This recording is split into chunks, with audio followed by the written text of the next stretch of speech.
ओम Shri one Narayan नमः। नमस्कार दोस्तों, स्वागत है आपका हमारे यूट्यूब चैनल में।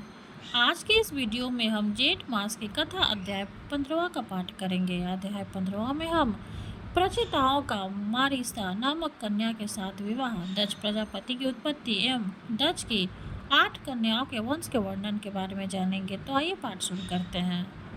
श्री पराग जी बोले, परिचिताओं के तपस्या में लगे रहने से किसी प्रकार की रक्षा न होने के कारण पृथ्वी को वृक्षों ने ढक लिया और प्रजा बहुत कुछ नष्ट हो गई। आकाश वृक्षों से भर गया था, इसलिए 10,000 वर्ष तक ना तो वायु ही जला और न प्रजा ही किसी प्रकार की चेष्टा कर सकी। जलने से निकलने पर उन वृक्षों को देखकर परिचितागण अति क्रोधित हुआ और उन्होंने रोषपूर्वक अपने मुख से वायु और अग्नि को छोड़ा। वायु ने वृक्षों को उखाड़ उखाड़ कर सुखा दिया और प्रचंड अग्नि ने उन्हें जला डाला। इस प्रकार उस समय वहां वृक्षों का नाश होने लगा। तब वो भयंकर वृक्ष प्रलय देखकर थोड़े से वृक्षों के रह जाने पर उनके राजा सोम ने प्रजापति परिचिताओं के पास जाकर कहा, हे निप्तिगण, आप क्रोध शांत कीजिए और मैं जो कुछ कहता हूँ सुनिए। मैं वृक्षों के साथ आप लोगों की संधि करा दूंगा। वृक्षों से उत्पन्न हुई सुंदर विवाली रत्न स्वरूपा कन्या का मैंने पहले से ही भविष्य को जानकर अपनी किरणों से पालन पोषण किया है। वृक्षों की यह कन्या मारिसा नाम से प्रसिद्ध है। वह महाभागा इसलिए ही उत्पन्न की गई है कि निश्चय ही तुम्हारे वंश को बढ़ाने वाले तुम्हारी भारिया हो। मेरी और तुम्हारे आधे आधे तेज से इसके परम विद्वान दक्ष नामक प्रजापति उत्पन्न होगा। वो तुम्हारे तेज के सहित मेरे अंश से युक्त होकर अपने तेज के कारण अग्नि के समान होगा और प्रजा की खूब वृद्धि करेगा। पूर्व काल में विद्वताओं में श्रेष्ठ एवं कंडू नामक मुनीश्वर थे। उन्होंने गोमती नदी के परम रमणीक तट पर घोर तप किया। तब इंद्र ने उन्हें तपोभ्रष्ट करने के लिए ब्रह्मलोचन नाम के उत्तम अप्सरा को नियुक्त किया। उस मजुहासिनियों ने उन ऋषि श्रेष्ठ को उछलित कर दिया। उसके द्वारा क्षुब्ध होकर वे 100 से अधिक वर्ष तक विषयासक्त चित्त से मंदराचल की कंदरा में रहे। तब हे महाभागा, एक दिन उस अप्सरा ने कंडू ऋषि से कहा, हे ब्राह्मण, आप मैं स्वर्गलोक को जाना चाहती हूँ, आप प्रसन्नतापूर्वक मुझे आज्ञा दीजिए। उसके ऐसा कहने पर उसमें आसक्त चित्त हुई। मुनि ने कहा, भद्रे, अभी कुछ दिन और रहो। उनके ऐसा कहने पर सुंदरी ने महात्मा कंडू ने साथ अगले 100 वर्ष तक और रहकर नाना प्रकार के भोग भोगे। तब भी उसके यह पूछने पर कि भगवान, मुझे स्वर्गलोक को जाने की आज्ञा दीजिए, ऋषि ने यही कहा कि अभी और ठहरो। तदंतर 100 वर्ष से कुछ अधिक भी जानने पर उस सुमुखी ने परिणय युक्त मुस्कान से सुशोभित वचनों से फिर कहा, ब्राह्मण, अब मैं स्वर्ग को जाती हूँ। यह सुनकर मुनि ने उस विशाल छाई और आलिंगन कहा, अरे सुसूरी, अब तो तू बहुत दिनों के लिए चली जाएगी, इसलिए क्षण भर तो और ठहर। तब वह सुश्रो ने सुंदर कमर वाली उस ऋषि के साथ क्रीड़ा करती 200 वर्ष से कुछ कम और रही है। महाभागी, इस प्रकार जब वह सुंदरी देवलोक को जाने के लिए कहती, तभी तभी कंडू ऋषि उससे यही कहते कि अभी ठहर जा। मुनि के इस प्रकार कहने पर परिणय भंग के कीड़ा को जाने वाली उस दक्षिणा नायिका का लक्षण इस प्रकार कहा गया है, या गौरव भयम प्रेम सदवाओ पूर्ण नायिका न मुच्चल नम शक्तिताई साज्य दक्षिणा विधे। अन्य नायक में आसक्त रहते हुए भी जो अपने पूरे नायक को गौरव भय प्रेम और श्रद्धाओं के कारण न छोड़ती, उसे दक्षिणा जानना चाहिए। अपने दक्षिणा वश तथा मुनि के हिसाब से भयभीत होकर उन्हें न छोड़ा तथा उन महर्षि महोदय का भी कामा सशक्ति चित्र से उसके साथ हर्षण नमन करते करते उसमें नित्य नूतन प्रेम बढ़ता गया। एक दिन मुनिवर बड़ी शीघ्रता से अपनी कुटी से निकले। उनके निकलते समय उस सुंदरी बोली, आप कहाँ जाती हो? उसके इस प्रकार पूछने पर मुनि ने कहा, हे शुभे, दिन अस्त हो चुका है, इसलिए मैं संध्या उपासना करूंगा, नहीं तो नित्य क्रिया नष्ट हो जाएगी। तब उस सुंदरी दांतों वाली ने उन मुनीश्वर ने हंसकर कहा, हे शौर्य धर्मज्ञ, क्या आपका दिन अस्त हुआ है? हे विप्र, अनेकों वर्षों के पश्चात आज आपका दिन अस्त हुआ है, इससे कहिए किसको आश्चर्य न होगा। मुनि बोले, भद्रे, नदी के सुंदर तट पर तुम आज सवेरे ही तो आई हो। मैंने आज ही तुमको अपने आश्रम प्रवेश करते देखा था। अब दिन के समाप्त होने पर वह संध्या काल हुआ है, फिर सच तो कहो, ऐसा उपहास क्यों करती हो? ब्रह्मलोचना बोली, ब्राह्मण, आपका यह कथन है कि तुम सवेरे ही आई हो, ठीक ही है, इसमें झूठ नहीं, परंतु उस समय को तो आज सैकड़ों वर्ष बीत चुके हैं। सोम ने कहा। तब उन विप्रवर ने उस विशाल छाई से कुछ घबराकर पूछा, अरे भीरू, ठीक ठीक बता, तेरे साथ रमन करते मुझे कितना समय बीत गया? ब्रह्मलोचना ने कहा, अब तक 907 वर्ष 6 महीना तथा 3 दिन और बीत चुके हैं। ऋषि बोले, अये भीरू, यह तो ठीक कहती ही, यह है सुबह मेरी हस्ती करती है। मुझे तो ऐसा ही प्रतीत होता है कि मैं इस स्थान पर तेरे साथ केवल एक ही दिन रहा हूँ। ब्रह्मलोचना बोली, है ब्राह्मण, आपके निकट में झूठ कैसे बोल सकती हूँ, और फिर विशेषतः उस समय जबकि आप अपने धर्म मार्ग का अनुसरण करने में तत्पर होकर मुझसे पूछ रहे हैं। सोम ने कहा, हे राजकुमारों, उसके ये सत्य वचन सुनकर मुनि ने मुझे धिक्कारा। ऐसा कहकर स्वयं ही अपने को बहुत बुरा भला कहा। मुनि बोले, ओह, मेरा तप नष्ट हो गया। जो ब्रह्म वेदताओं का धन था वह लूट गया और विवेक बुद्धि मारी गया हो। स्त्री को किसी ने मुंह उपाजने के लिए ही रचा है। मुझे अपने मन को जीत कर छहों उर्मियों से अतीत परम बरों को जानना चाहिए। जिसने मेरी इस प्रकार की बुद्धि को नष्ट कर दिया, उस कामरूपी महाग्रह को धिक्कार है। नरक ग्राम में मार्ग रूप इस स्त्री के संग से वेद भगवान की प्राप्ति कारण रूप मेरे समस्त व्रत नष्ट हो गए। इस प्रकार उन धर्मज्ञ मुनिवर ने अपने आप ही अपनी निंदा करते हुए वहां बैठी उस अप्सरा से कहा, अरे पापिनी, अब तेरी जहाँ इच्छा हो चली जा। तूने अपनी भाई भागी से मुझे मोहित करके इंद्र का जो कार्य था वो पूरा कर लिया। मैं अपने क्रोध से प्रज्वलित हूँ, अग्नि द्वारा तुझे भस्म नहीं करता हूँ, क्योंकि सज्जनों की मृत्यु सात पग साथ रहते से हो जाती है, और मैं तो तेरे साथ निवास कर चुका हूँ। अथवा इसमें तेरा दोष भी क्या है जो मैं तुझ पर क्रोध हूँ? दोष तो सारा मेरा है कि क्योंकि मैं बड़ा ही अजित्य तीव्र हूँ। तू महामोह की पिटारी अत्यंत निंदनीय है। हाय, तूने इंद्र के स्वार्थ के लिए मेरी तपस्या नष्ट कर दी, तुझे धिक्कार है।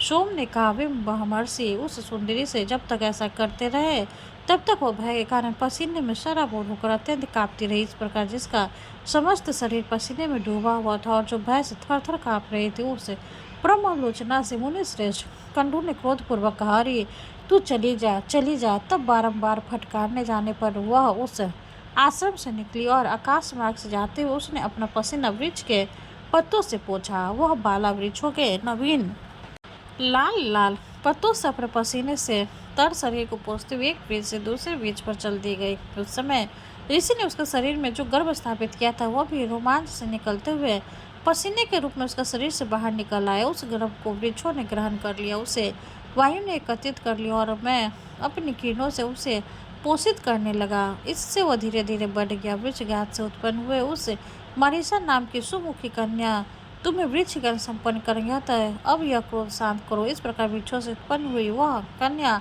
ब्रह्मलोचना की पुत्री हुई तथा कंडू मुनि की, मेरी और वायु की भी संतान है। श्री पराश जी बोले, हे मित्र, साधु श्रेष्ठ भागवा कंडू भी तप के क्षीण हो जाने से पुरुषोत्त क्षेत्र नामक भगवान विष्णु की निवास भूमि को गए, और हे राजपुत्र, वहाँ वे महायोगी एक निष्ठ होकर एकाचत्र चित्त से ब्राह्मण मंत्र का जप करते हुए उद्रव बाहु रखकर श्री विष्णु भगवान की आराधना करने लगे।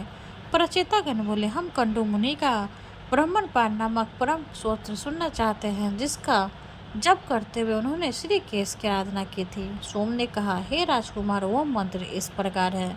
श्री विष्णु भगवान संसार मार्ग की अंतिम अवधि है, उनका पार पाना कठिन है। वे परम से भी अर्थात अनंत अतः सत्य स्वरूप है।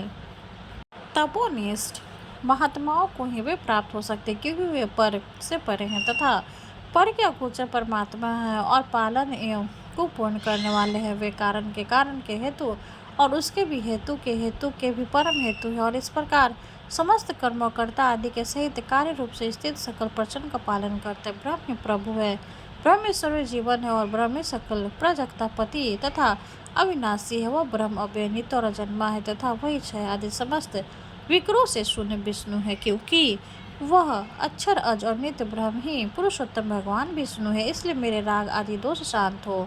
इस ब्रह्मपाद नामक परम स्रोत का जप करते हुए श्री केशव की आराधना करने से उन मुनीश्वर ने परम सिद्धि प्राप्त की। जो पुरुष इस स्तोत्र को नित्य प्रति पढ़ता या सुनता है, वह काम आदि सकल दोषों से मुक्त होकर अपने मनोवांछित फल प्राप्त करता है।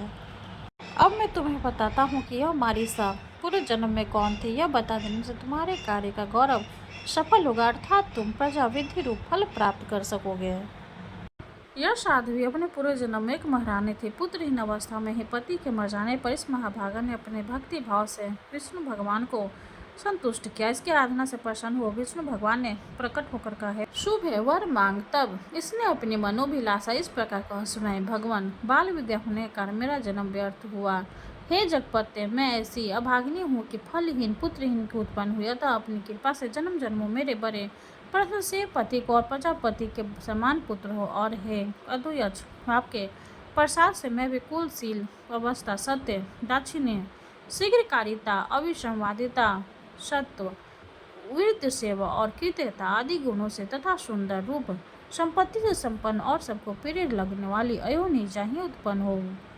सोम बोले। उसके ऐसा कहने पर वरदायक परमेश्वर देवादिदेव श्री हरिकेश ने प्रणाम के लिए झुकी हुई इस बालक को उठाकर कहा। भगवान बोले, तेरे एक ही जन्म में बड़े पराक्रमी और विख्यात कर्मवीर 10 पति होंगे, और हे शोभने, उसी समय तुझे प्रजापति के समान एक महावीर्यवान एवं अत्यंत बल विक्रम युक्त पुत्र भी प्राप्त होगा। वह इस संसार में कितने ही वंशों को चलाने वाला होगा, और उसकी संतान संपूर्ण त्रिलोकी में फैल जाएगी, तथा तू भी मेरी कृपा से उदार रूप, गुण संपन्न, सुशील और मनुष्यों के चित्त को प्रसन्न करने वाली अयोनिजा ही उत्पन्न होगी। हे राजपुत्रों, उस विशाल छाई से ऐसा कब भगवान अंतर्धान होगा, और वहीं यह मारीसा के रूप से उत्पन्न हुई तुम्हारी पत्नी है। श्री पराशर जी बोले। तब सोमवेद के कहने से परिचिताओं ने अपना क्रोध शांत किया और इस मारीसा को वृक्षों से पत्नी रूप से ग्रहण किया।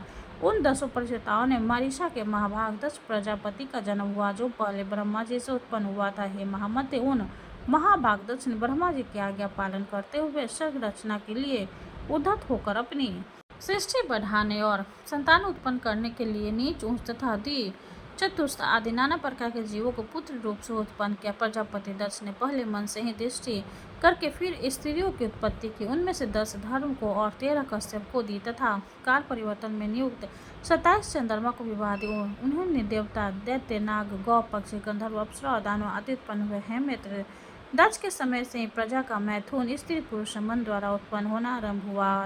उससे पहले तो अत्यंत तपस्वी प्राचीन सिद्ध पुरुषों के तपोबल से उनके संकर्ण दर्शन अथवा स्पर्श मात्र से ही प्रजा उत्पन्न होती थी। श्री मैत्री जी बोले, है महामुनि, मैंने तो सुना था कि दक्ष का जन्म ब्रह्मा जी के दाएं अंगूठे से हुआ था। फिर वे परिचिताओं के पुत्र किस प्रकार हुए हैं? ब्राह्मण, मेरे हृदय में यह बड़ा संदेह है कि सोमदेव के दो हित देवते होकर भी फिर वे उनके ससुर हुए।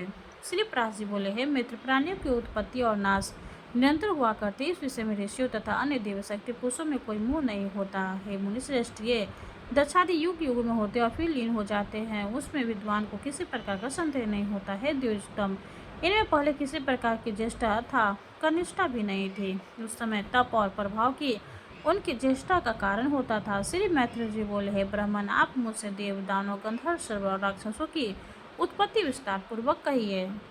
श्री पराशर जी बोले, हे महामुनि, स्वयंभू भगवान ब्रह्मा जी की ऐसी आज्ञा होने पर कि तुम प्रजा उत्पन्न करो। दक्ष ने पूर्व काल में जिस प्रकार प्राणियों की रचना की थी वह सुनो। उस समय पहले तो दक्ष ने ऋषि, गंधर्व, असुर, सर्प आदि मानसिक प्राणी वही उत्पन्न किया। इस प्रकार रचना करते हुए जब उनके ऊपर प्रजा न बढ़ी, तो उन प्रजापति ने सृष्टि की विधि के लिए मन में विचार रख मैथुन धर्म से नाना प्रकार की प्रजा उत्पन्न करने की इच्छा से वीर प्रजापति की अति तपस्वी और लोकधारणी पुत्री असिक्री से विवाह किया। तदंतर वीर्यवान प्रजापति दक्ष ने सर्ग की विधि के लिए वीर सुत्ता असिचिकी से 5 सहस्त्र पुण्य उत्पन्न किए। उन्हें प्रजा विधि के इच्छुक देख प्रियवासी देवर्षि नारद ने उनके निकट जाकर इस प्रकार कहा, है महापरमाकर्मी हर्षयुगन, आप लोगों की ऐसी चेष्टा प्रतीत होती है कि आप प्रजा उत्पन्न करेंगे, सो मेरा यह कथन सुनो। खेत की बात है, तुम लोग अभी नीरे अनभिज्ञ हो, क्योंकि तुम इस पृथ्वी का मध्य, उधर्व और अध कुछ भी नहीं जानते। फिर प्रजा की रचना किस प्रकार करोगे? देखो, तुम्हारी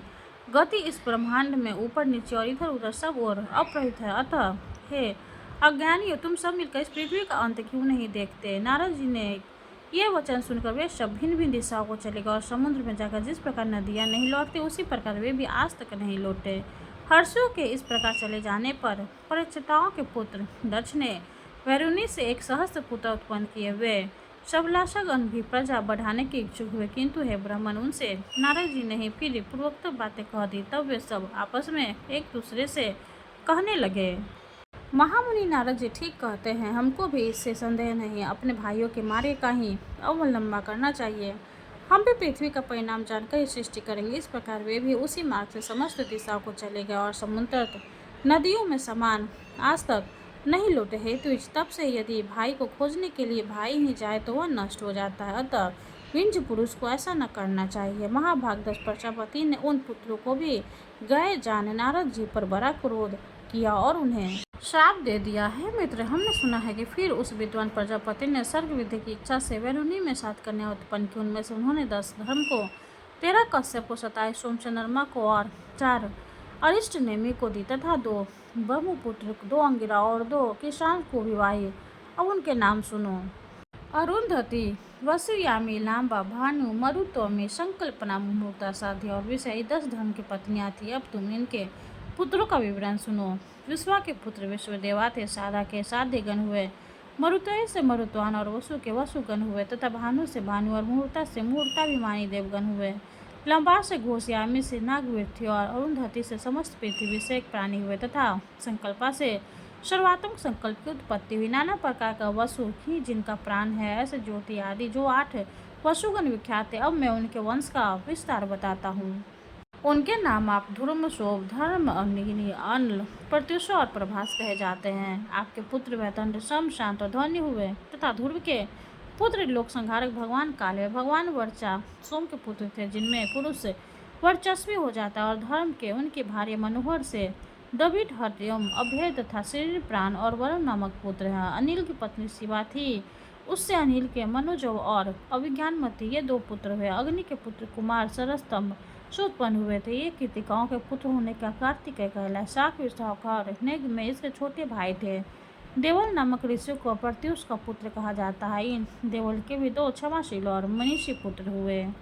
बृहस्पति जी की बहन वरिषि जो ब्रह्मचारिणी और सिद्ध योगिनी थी तथा अनासक्त भाव से समस्त भूमंडल में विचरती थी। 8वें वसु प्रभास की भार्य हुई। उसे सहस्त्र शिल्पों में काटो और देवताओं के शिल्पी महाभाग प्रजापति विश्वकर्मा का जन्म हुआ, जो समस्त शिल्पकारों में श्रेष्ठ, सब प्रकार के आभूषण बनाने वाले हुए तथा जिन्होंने देवताओं के संपूर्ण विमानों की रचना की और जिन महात्मा के शिल्प विद्या के आश्रय से बहुत से मनुष्य जीवन निर्वाह करते, उन विश्वकर्मा के 4 पुत्र थे। उनके नाम सुनो। वे अजैकपाद, अहिर्बुध, त्वष्टा और परम पुरुषार्थी रुद्र थे। उनमें से त्वष्टा के पुत्र महातपस्वी विश्वरूप थे, महामुने, हर, बहुरूप, त्र्यंबक, अपराजित, विषकसी, शंभु, कपर्दी, रैपित, मिक, व्याध, सर्व और कपाली ये त्रिलोकी के अधीश्वर 11 रुद्र कहे गए हैं। ऐसे सैकड़ों महातेजस्वी कागत रुद्र प्रसिद्ध हैं।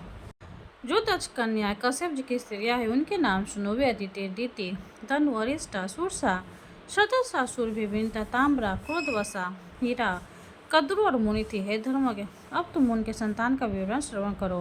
पूर्व मनवंतर में तुसिक नामक 12 श्रेष्ठ देवगण थे। वे यशस्वी, सूर्यश्रेष्ठ। 66 मनवंतर के पश्चात वे वसु मनवंतर के उपस्थित होने पर एक दूसरे के पास जाकर मिले और परस्पर कहने लगे, हे देवगण, और हम लोग शीघ्र ही अतिथि के गर्भ से प्रवेश कर इस वैवस्व मनवंतर में जन्म ले, इसी में हमारा हित। इस प्रकार 46 मनवंतर में निश्चय कर उन सब ने मरीचि पुत्र कश्यप जी के यहाँ 10 कन्या अदिति के गर्भ से जन्म लिया। वे अति तेजस्वी, उसे उत्पन्न होकर विष्णु, धर्म, इंद्र, अर्म्या, धाता, त्वष्टा, पूषा, विभूषणा, स्विता, मैत्र, वरुण, अंशु और भग नामक 12 आदित्य काला। इस प्रकार पहले 46 मनवंतर में जो तुषित नामक देवगण थे वे ही वैश्व मनवंतर में 12 आदित्य हुए। सोम की जिन 27 सूत्रा पत्नियों के विषय में पहले कह चुके हैं, वे सब नक्षत्र योगिनी है और इन नामों से विख्यात है।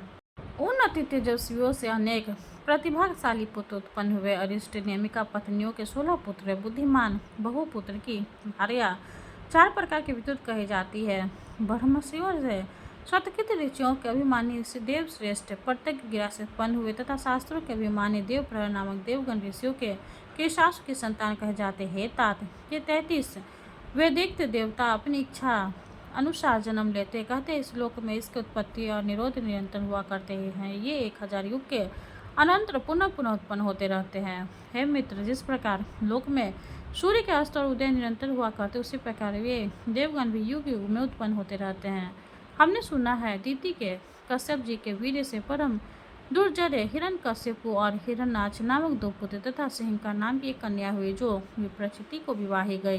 हिरण्यकश्यपु के अति तेजस्वी और महापराक्रमी अनुराहा, हाद, बुद्धिमान प्रहलाद और संहाद नामक 4 पुत्र उत्पन्न हुए, जो दैत्य वंश को बढ़ाने वाले थे। हे महाभाग, उनमें प्रहलाद जी स्वस्थ, समदर्शी और जितेंद्र थे, जिन्होंने श्री विष्णु भगवान की परम भक्ति का वर्णन किया था, जिनको दैत्यराज द्वारा दीप्ति की हुई अग्नि ने उनके सर्वांग में व्याप्त होकर भी हृदय में वासुदेव भगवान के स्थित रहने से नहीं जला पाया। जिन महाबुद्धिमान के पास प्रबोध होकर समुद्र के जल में परे परे इधर उधर हिले डूबने से सारी पृथ्वी हिलने लगती है। जिनका पर्वत के समान कठोर शरीर सोते भाव वंचित रहने के कारण दैत्यराज के चलाए हुए अस्त्र शस्त्रों में भी छिन्न भिन्न नहीं हुआ। दैत्यराज द्वारा प्रेरित विष्णागिरी से प्रज्वलित मुख वाले सर्प भी जिनका महातेजस्वी का अंत नहीं कर सकते, जिन्होंने भगवत स्मरणी रूप कवच धारण किए रहने के कारण पुरुषोत्तम भगवान का स्मरण करते हुए पत्थरों की मार पड़ने पर भी अपने प्राणों को नहीं छोड़ता। सर्व निवासिनी दैत्यपति द्वारा ऊपर से गिराए जाने पर जिन महामती को पृथ्वी ने पास जाकर बीच ही में अपनी धारण कर लिया, चित्त में श्री मधुसूदन भगवान के स्थित रहने से दैत्यराज का नियुक्त किया हुआ सबका शोषण करने वाला वायु जिनके शरीर में लगने से शांत हो गया। दैत्येंद्र द्वारा आक्रमण के लिए नियुक्त उन्मत्त दिग्गजों के दांत जिनके वक्षस्थल में लगने से टूट गया, उनका सारा मंद चूर हो गया। पूर्व काल में दैत्यराज के पुरोहितों की उत्पन्न की हुई कृत्या भी जिन गोविंदा सख्त चित्त भक्त राज के अंत का कारण नहीं हो सके, जिनको पर प्रयुक्त की हुई अति मायावी संभारसुर की हजारों माया श्री कृष्णचंद्र के चक्र से व्याप्त हो गए थे, जिन मतिमा और निर्मत से दैत्यराज के रसोई के लाए हुए हालाहाल विष को निर्विकार भाव से पचा लिया, जो इस संसार में समस्त प्राणियों के प्रति समान चित्त और अपने समान दूसरों के लिए भी परम प्रेम युक्त थे, और जो परम धर्मात्मा महापुरुष सत्यम शौर्य आदि गुणों की खानी तथा समस्त साधु पुरुषों के लिए उपमा स्वरूप हुए थे। इस प्रकार 15वां अध्याय संपूर्ण हुआ। विष्णु भगवान की जय हो। अब हम विष्णु भगवान की आरती करेंगे। ओम जय जगदीश हरे, स्वामी जय जगदीश हरे, भक्ति जनों के संकट जन में दूर करे। ओम जय जगदीश हरे, जो ध्यावे फल पावे, दुख बिन से मन का, सुख शांति घर आवे, सुख शांति घर आवे, कष्ट मिटे तन का।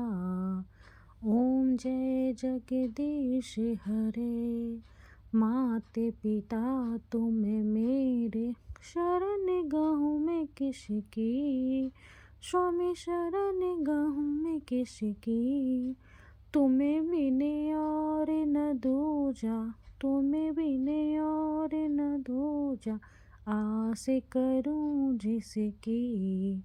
ओम जय जगदीश हरे, तुम पूर्ण परमात्मा, तुम अंतर्यामी, स्वामी तुम अंतर्यामी, पारे ब्रह्म परमेश्वर, पारे ब्रह्म परमेश्वर, तुम सबके स्वामी। ओम जय जगदीश हरे, तुम करुणा के सागर, तुम पालन करता, स्वामी तुम पालन करता, मैं मूरख खल कामी, मैं मूरख खल कामी, कृपा करो भरता। ओम जय जगदीश हरे, तुम हो एक अगोचर, सबके प्राणपति, स्वामी सबके प्राणपति, किस विधि मिलूं दया में, किस विधि मिलूं दया में, तुमको मैं कुमति।